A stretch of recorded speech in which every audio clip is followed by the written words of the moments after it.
It all started with our love of The Sopranos. Brian Hopkins, Walter Shiels, and I have always enjoyed that show. But why it resonated for me probably originally goes back to The Godfather, the greatest family business movie ever made. Just because it is about storytelling, and is about tradition, and it's about family, and it's about loyalty, and it's about never giving up, and it's about courage. So when I think about our company, those are all things that came to mind. Without whacking people. I was just there's somebody with a bat behind us. Right. Well, there has been, and we'll get to that, Jim. So I've all asked you to come today because I just wanted to kind of just open up what it was about. And what was your first day like, Dad? I was 8 years old. My first day at Arkay. My father brought me into the office, and I had an adding machine that was with an arm. So I got so fascinated with the arm that I broke the machine.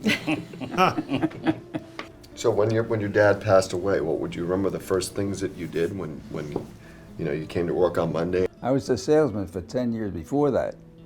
So when he passed away, I already knew the operation through selling. I mean, you know what works and doesn't work, right?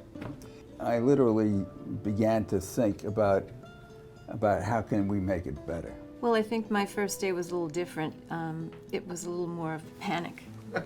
I get to RK and I've got a PC and I'm like, oh God, I don't know how to do this.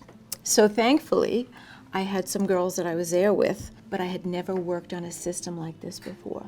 So I was a little intimidated, but it worked. I was 17, and I actually crossed the picket line. And it was a pretty chaotic period of time. They were banging on the car. They threw nails at the underneath the car, so we blow the tires. And we went into the plant, and there was no real experience in the plant other than in the printing areas. It was an incredible opportunity when you look at these big, large pieces of equipment that we were working with to really get ahead. And started on the floor in the coating department.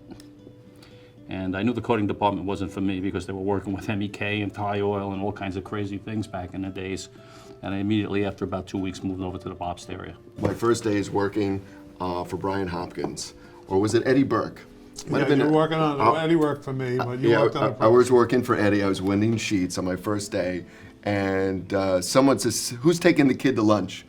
And Brian says, "I'll take him to lunch." And Dennis says, "I'm going to come too." So Dennis Popick comes to lunch, and we go to the Three Jacks. Three Jacks. Three Jacks Three Jacks is a deli. Deli right on the corner, right across from Mario's.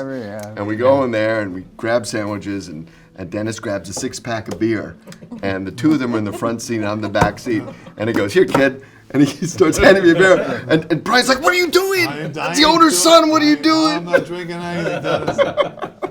I was a packaging major at Michigan State, packaging engineering, and they had a mandatory internship program. I actually looked in the yellow pages under packaging, and it's a good thing it's RK. I think alphabetically. You guys put me in structural design for a year where I learned that, and then production planning for several years. How old were you when you started? 18? Yeah. Right around that time.